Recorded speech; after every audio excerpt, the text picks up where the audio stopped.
So I tried to lift him, he's not going anywhere. Okay?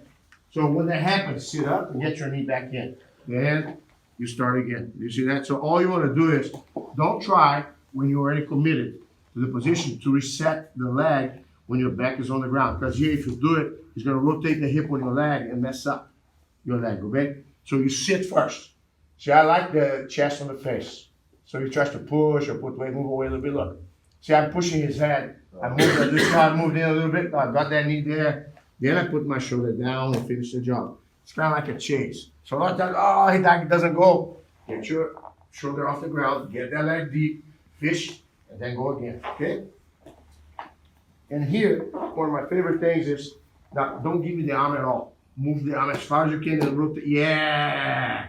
You see that? Same thing. I sit, push, walk to the arm, look.